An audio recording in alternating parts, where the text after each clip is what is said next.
partiendo desde el ámbito local, incluso yendo hacia el ámbito internacional. Sabrán ustedes de que mañana es un día clave en la política mundial, ¿sí? Planteando un poco lo que será un escenario clave a partir de mañana con las elecciones en los Estados Unidos. La voy a saludar a ella, una gran amiga, gran compañera, Alejandra Lucó. Ella es periodista de política internacional, es columnista en AM530 y analista incluso en los principales medios televisivos. Alejandra, como siempre, es un gusto saludarte. Buen día, ¿cómo estás? Hola, Aliel, buen día a toda la audiencia. Gracias por atendernos, Alejandra, y bueno, imagino que también expectante por lo que será las elecciones, ¿no? En los Estados Unidos, que uno está tan acostumbrado en la Argentina a tener una fecha puntual de ir y votar, pero en los Estados Unidos se maneja otro sistema y más con el tema del correo, ¿no? Es muy distinto lo que tienen en Estados Unidos. Exacto, la verdad es que, bueno, en primer lugar hay que aclarar que en Estados Unidos las elecciones son indirectas, más allá de que, bueno, exista una especie de mito sobre que la democracia de Estados Unidos es la mejor democracia del mundo, básicamente porque nunca fue interrumpida por un golpe de Estado, pero también hay que decir que el sistema es muy diferente. ¿Por qué se dice que es una elección indirecta? Porque en realidad los votos de la gente no determinan quién es el presidente. O sea, es paradójico porque se supone que la democracia funciona así, la gente vota y eso determina quién es el nuevo presidente. Bueno, claro. En Estados Unidos los votos de las personas van a un colegio electoral, es decir, la cantidad de votos determinan quiénes van a ser los electores que después van a elegir al presidente. Claro. Por ejemplo, en Florida, que es uno de los estados más disputados, en Florida le corresponden 29 electores, los electores son por cantidad de habitantes, ¿no? Por ejemplo, California es el que más electores tiene, que tiene 55. En Florida tienen 29 electores, pero hay un sistema muy polémico, bastante antidemocrático, por cierto, que dice lo siguiente: el sistema se llama el ganador se lo lleva todo, es decir, por ejemplo, van los estadounidenses o los habitantes de Florida a votar y, por ejemplo, por poner un número hipotético para que la gente lo entienda, Trump saca 55% de los votos, Biden saca 45% de los votos. ¿Esto en qué se traduce? En que los 29 electores, todos les corresponden a Trump. Es decir, por más que Biden haya sacado el 45% de los votos, no le corresponde una cantidad proporcional en electores, sino Exacto. Que el ganador se lleva todos los electores. Y esto puede determinar que el voto popular a veces, porque ha pasado, sea diferente del voto electoral, como pasó bueno en las elecciones pasadas con Hillary Clinton, que sacó 3 millones de votos más que Trump, sin embargo no claro. Fue proclamada presidenta.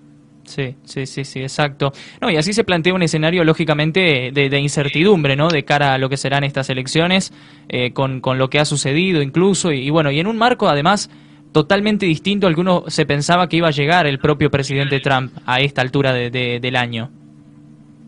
Sí, exacto. Bueno, sí, hay varios elementos distintivos que hacen que el escenario sea muy complicado. Bueno, en principio la pandemia... no solamente porque bueno es uno de los puntos más flojos de Donald Trump por su comportamiento errático, de negación, de burla hacia el COVID, y también porque Estados Unidos está ahora en este preciso momento viviendo una segunda ola de contagios que obviamente están poniendo, como venía sucediendo anteriormente, están poniendo a Estados Unidos en el país que más contagios tiene en el mundo, por delante de Brasil, que es el segundo, y justamente es la principal potencia del mundo. Entonces esto es lo que más complica a Donald Trump, pero también por lo que es la votación, claro. Porque también eso puede influir en que algunas personas no vayan a votar. Bueno, eso también influye en la votación por correo.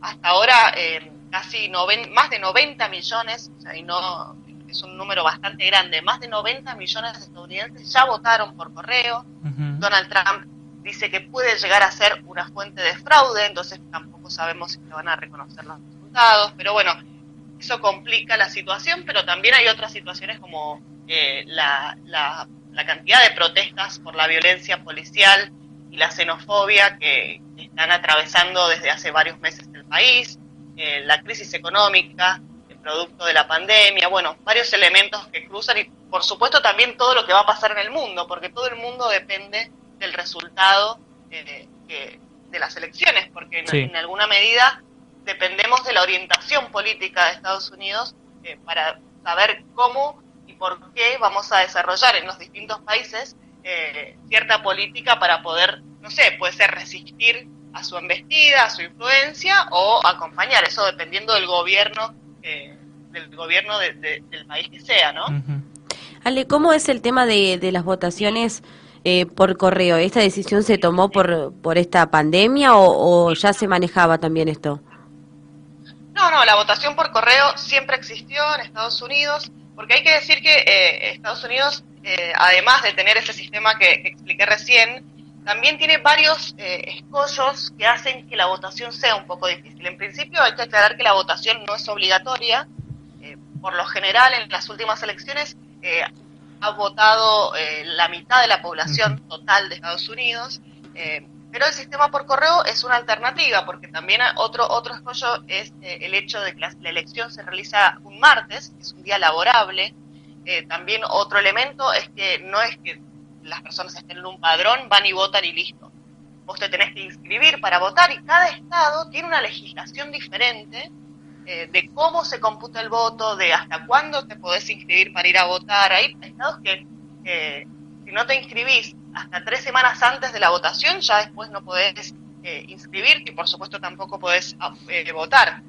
Pero sí, en el tema de voto por correo es un sistema que existía desde antes, pero nunca había tenido tanta concurrencia. De hecho, en el año 2016, 30 millones de estadounidenses votaron por correo. Ahora vamos ya por los 90 millones. Sí, sí. Ha habido un aumento exponencial en el número de personas que irán a votar en esta elección. ¿Qué la hace distinta? Porque, a ver, una lectura política que tiene uno es Biden es demócrata, es candidato demócrata, lo era Hillary Clinton, pero Biden no es Clinton, y tal vez allí es donde radique un poco la diferencia. ¿En qué se basa ese número y ese aumento de electores en este momento y en este escenario político? Creo que la polarización a la que se llegó me parece que es uno de los elementos que explican que exista un potencial aumento de votantes en Estados Unidos. La polarización, me refiero a la división que aumentó. Todos nos dimos cuenta durante los años de la presidencia de Trump, al polarizarse tanto las posiciones, por ejemplo, que el hecho de que Trump diga todo el tiempo que se enfrenta al comunismo, que está la amenaza comunista como contrincante. Por supuesto que ni Biden ni Kamala Harris, que es la candidata a vicepresidenta, tienen absolutamente nada que ver con el comunismo. Por el contrario, pertenecen a una ala conservadora dentro del Partido Demócrata, pero bueno, todo ese discurso de odio, que en realidad no llama a ningún tipo de reconciliación, y también, digamos, que de parte de los demócratas también se ha respondido a la polarización con polarización, quizás no tanto como Trump, pero también eso ha influido en que muchas personas se vean en la necesidad de salir y decidir. Las grandes movilizaciones populares que hubo durante estos meses llaman a los estadounidenses que quizás no estaban tan comprometidos o que creían que no importaba si decidían o no, si votaban o no, llaman a votar por uno u otro candidato.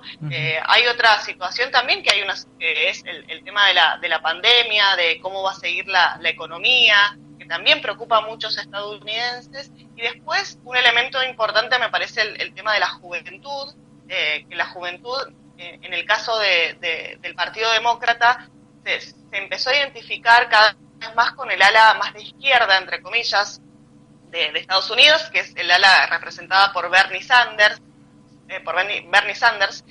y justamente es esa juventud que está llamando a votar a los jóvenes por Biden, más allá de que no tengan mucho que ver el programa de Bernie Sanders con el de Biden, pero también dentro de la juventud hay un creciente interés por participar en la política. Hay que ver si el sistema político empieza a permitir que las posiciones de la juventud se empiecen a colar un poco también en las creencias y en el sistema en general de Estados Unidos, porque la verdad es que todo ese sentimiento antisistema, anti-establishment, del cual es un nicho que se adueñó Trump por derecha, digamos, vamos a ver si existe algún tipo de ruptura con esa forma tan tradicional de hacer política, porque los jóvenes están pidiendo que se rompa un poco la política tradicional. Bueno, esos son algunos factores que creo que van a hacer que haya más votantes.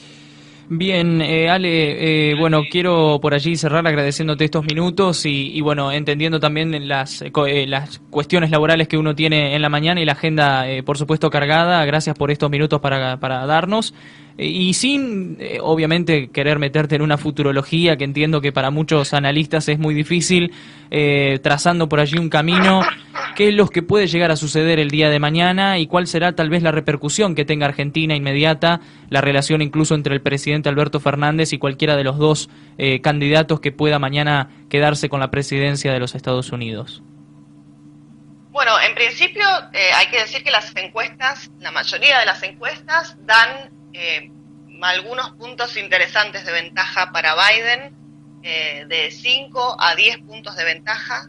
Estamos hablando de un 52% para Biden y un 42% para Trump, pero también al mismo tiempo que menciono un promedio de lo que dicen las encuestas, también hay que decir que las encuestas en el año 2016 fallaron y en muchas elecciones en el mundo últimamente las encuestas están fallando, entonces hay que tomarla con pinzas, y además también porque las encuestas miden el voto popular y como hablaba al principio, el tema del voto popular no define necesariamente la elección, no es toda una cuestión de aritmética entre los estados, claro, que puede determinar que eso no se traduzca en quién va a ser el presidente. Creo que Donald Trump puede llegar a ganar todavía si es que esa aritmética entre los votos electorales y los votos populares le puede llegar a jugar a su favor. Yo creo que tiene chance Trump de salir reelecto, aunque todos dicen que puede ser que Biden gane.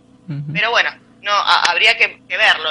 Respecto al tema Latinoamérica, porque es Argentina y también Latinoamérica, sí, es bastante complejo porque en verdad no pareciera que hubiera una diferencia entre Donald Trump y Joe Biden en cuanto a la política hacia América Latina. Hay más diferencias de forma que de fondo. Por ejemplo, en relación a Venezuela, los dos reconocen a Juan Guaidó como presidente interino, y en general la ofensiva de Estados Unidos en América Latina de los últimos años es apoyada tanto por demócratas como por republicanos. Puede ser, por eso hablo de formas, puede ser que se abra algún canal de diálogo. Argentina tiene un embajador que tiene una buena relación con el ala demócrata de Estados Unidos y puede ser que eso permita un mejor diálogo. Ahora, cambio de fondo en la política exterior hacia América Latina no creo que haya. Vamos a ver igual qué sucede porque también se iguala a Biden con Obama y en cierta forma está bien porque bueno, Biden fue vicepresidente de Obama, pero también hay que entender que el contexto cambió de lo que fue el 2014-2015 a ahora.